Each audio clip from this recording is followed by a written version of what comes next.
Hello बच्चों, कैसे हैं आप सब। तो क्या आप सभी तैयार हैं एक नए अध्याय को पढ़ने के लिए। तो चलिए बच्चों, अपनी अपनी किताबें लेकर आ जाइए और शुरू कीजिए। देखिए, आज की कक्षा में हम पढ़ेंगे हमारा अध्याय 10, जिसका नाम है प्यासी मैना। तो इस अध्याय में हम पढ़ेंगे बच्चों एक मैना के बारे में जो कि प्यासी है।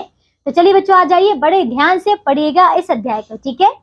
आइए सबसे पहले हम इस पाठ का पाठ प्रवेश पढ़ते हैं, ठीक है, कि हमें इस अध्याय में क्या बताया जा रहा है। चलिए देखिए, तो देखो बच्चों, यहाँ पे ये है इसका पाठ प्रवेश। आइए इसे पढ़ते हैं। गर्मियों में कई जगह पानी सूख जाता है और पानी की कमी हो जाती है ना बच्चों, ऐसा अक्सर होता है। प्रस्तुत पाठ में बताया गया है कि किस प्रकार पानी की कमी के कारण प्यासे पक्षी पानी की तलाश में इधर उधर भटकते हैं, है ना बच्चों। क्योंकि देखिए, प्यास तो हर किसी को लगती है, चाहे वो बच्चों कुछ भी हो, चाहे वो पक्षी हो, मनुष्य हो, जीव जंतु, कुछ भी हो बच्चों, है ना। तो फिर देखिए, गर्मी में जब नदी नाले जब कुछ सूख जाते हैं तो क्या होता है, ठीक है, वो किस प्रकार पानी की तलाश में इधर उधर भटकते रहते हैं। आइए बच्चों, पढ़ते हैं हमें इस अध्याय को। आइए बच्चों देखिए, देखो, एक मैना थी। वह एक नीम के पेड़ में खोखल में रहती थी। कहाँ रहती थी बच्चों? एक नीम के पेड़ के खोखल में रहती थी, ठीक है। ये देख रहे हैं बच्चों, ये देखिए, ये है पेड़, आम का पेड़, ठीक है, और वहां पे वो बैठी हुई है। अब देखिए, नीम का पेड़ बगीचे में था। बगीचे में एक नल भी लगा था, ठीक है बच्चों, समझ आ रहा है। वो आम के पेड़ पर रहती थी और देखिए, वो आम का पेड़ जो है एक बगीचे में लगा था और वहीं पर क्या था, उस बगीचे में एक नल भी लगा था। मैना रोज बगीचे में कीड़े मकोड़े ढूंढती, उन्हें खाती और नल से पानी पीती थी, ठीक है। उसका हर रोज ऐसा ही चलता था। एक दिन बहुत गर्मी थी, मैना को बहुत प्यास लगी। मैना उड़कर नल पर जा पहुंची और चोंच आगे बढ़ाई, ठीक है, लेकिन नल तो सूखा पड़ा था। तो बच्चों, वो पानी जो है वो वाष्पित हो जाता है, ठीक है, वो सूख जाता है। अब देखिए, निराश होकर मैना वहां से उड़ी और आम के पेड़ पर जा बैठी, ठीक है। वहां उसे एक तोता मिला। मैना ने कहा, तोते भाई, मुझे बहुत जोर से प्यास लगी है, पानी कहाँ मिलेगा। अब देखो बच्चों, क्या हुआ, उसको जब प्यास लगी थी वो वापस देखिए अपने आम के पेड़ पर आ गई और वहां पर उसे एक तोता मिला। ये देख रहे हैं चित्र में, देखिए तोते के पास वो बैठी हुई है। वो उससे कहती है कि तोते भाई, मुझे बहुत प्यास लगी है, तो क्या कहीं पानी मिलेगा। अब देखिए बच्चों, इस पर आगे की तोता क्या बोलता है। तो तोता बोला, पास ही जामुन के पेड़ के नीचे घड़ा रखा है, उस घड़े से लोग पानी पीते हैं। कुछ पानी गिरकर पास ही एक गड्ढे में इकट्ठा हो जाता है। इकट्ठा यानी कि क्या हो जाता है? इकट्ठा यानी कि सारा पानी वहां पे जमा हो जाता है। चलो वहीं चलकर पानी पीते हैं, ठीक है, उसने ऐसा कहा। अब देखिए आगे, मैना और तोता उड़कर जामुन के पेड़ पर पहुंचे, ठीक है, वो चले गए जामुन के पेड़ के पास। पेड़ के नीचे घड़ा तो था, लेकिन वहां कोई आदमी ना था। गड्ढा भी सूख गया था, क्योंकि बच्चों गर्मी इतनी हो रही थी कि वो पानी भी जो था गड्ढे में जो भी भरा था बच्चों, वो सूख चुका था, ठीक है। अब देखिए, मैना और तोते ने जामुन के पेड़ पर एक कबूतर को देखा, ठीक है बच्चों, ये देख रहे हैं यहाँ पे, ये कबूतर बैठा हुआ है। अब देखिए, मैना ने कबूतर से पूछा, देखिए क्या पूछा, कबूतर भाई, हमें बड़ी प्यास लगी है, पीने के लिए पानी कहाँ मिलेगा। उसने इस प्रकार से पूछा। अब देखिए, कबूतर ने कहा, देखिए उसने क्या कहा, वह लाल ईंटों वाला मकान है ना, उसके आंगन में रोज एक औरत कपड़े धोती है, फर्श की दरारों में पानी जमा हो जाता है, चलो वहां चलकर पानी पीते हैं। देखिए बच्चों, दरार क्या होता है, जैसे कि दो पत्थर के बीच में छोटा सा हिस्सा जो टूट जाता है बच्चों, वहां पे एक दरार पड़ जाती है, ठीक है। ये देख रहे हैं बच्चों, ये देखिए चित्र में, देखिए जो नीचे रेखाएं दिख रही है वही है बच्चों दरार है, ठीक है। तो वो बता रहा है, कबूतर के पास में ही एक महिला कपड़े धोती है, तो उसका जो पानी है उस दरारों में भर जाता है, तो चलिए वहां से पानी पीते हैं, ऐसा उसने कहा। अब देखिए, फिर बच्चों मैना, तोता और कबूतर तीनों जो है बच्चों साथ साथ उड़ते हुए लाल ईंटों वाले मकान में जा पहुंचे, लेकिन कपड़े धोने वाली जा चुकी थी, फर्श की दरारों में जमा पानी सूख गया था, ठीक है।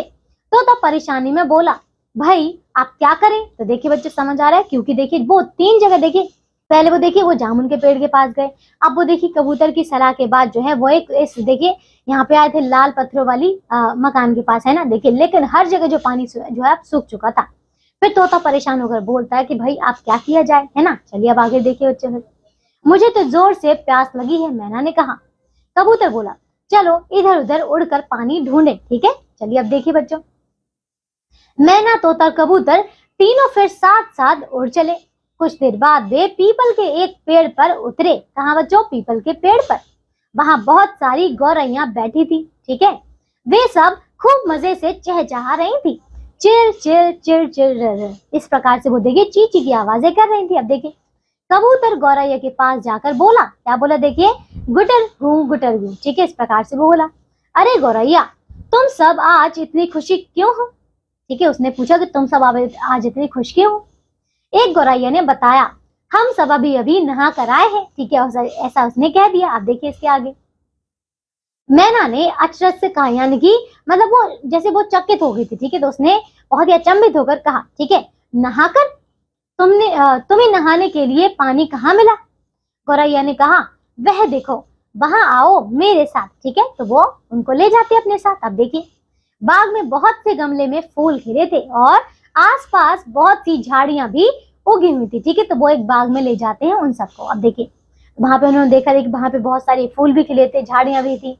झाड़ियों की छाया में एक बड़ा सा मिट्टी का कुंड पानी से भरा हुआ रखा था। कुंड क्या होता है बच्चों? जैसे कि एक छोटा सा मिट्टी का जो एक होता है ना बर्तन जा, ठीक है, वो रखा था पानी से भरा हुआ। देखिए, तोता जोश में बोला, देखिए क्या बोला, देखो देखो कुंड से हुदहुद पानी पी रहा है। क्या बच्चों? हुदहुद एक पक्षी है जो कि पानी पी रहा है। कबूतर ने कहा, क्या कहा, एक गिलहरी भी है। ठीक है, तो उस सब से देखिए वो पानी के बर्तन से सभी पक्षी जानवर पानी पी रहे थे। अब देखिए, मैना ने पूछा, क्या पूछा, यह कुंड वहां किसने रखा है? गौरैया ने बताया, एक छोटे लड़के ने रखा है, वही इसमें रोज पानी भर जाता है। ठीक है, तो उसने बताया कि एक छोटा सा बच्चा है, एक लड़का है जिसने यहाँ पे ये पानी रखा और वो रोज इसमें पानी भर जाता है। मैना, तोता और कबूतर तीनों उड़कर कुंड के किनारे जा बैठे। उन्होंने खुशी खुशी अपनी चोंच साफ करके ठंडे पानी में डाल दी और जी भरकर पानी पिया। तो देखिए बच्चों, ये था हमारा अध्याय जिसमें हमने जाना कि देखिए किस प्रकार, देखो आपने देखा ना कि अभी देखिए तोता, कबूतर और जो मैना है, देखिए किस प्रकार जगह जगह पर भटक रहे थे पानी के लिए, है ना। बड़ी मुश्किल से उन्हें एक जगह पे पानी मिला।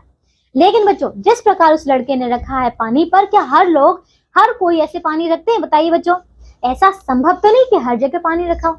इसीलिए बच्चों देखिए हमें बताया जा रहा है कि देखिए गर्मियों के समय में देखिए ये जो जानवर है, पेड़, जो पक्षी है बच्चों, किस प्रकार देखिए अलग अलग जगह पर भटकते हैं पानी के लिए, है ना।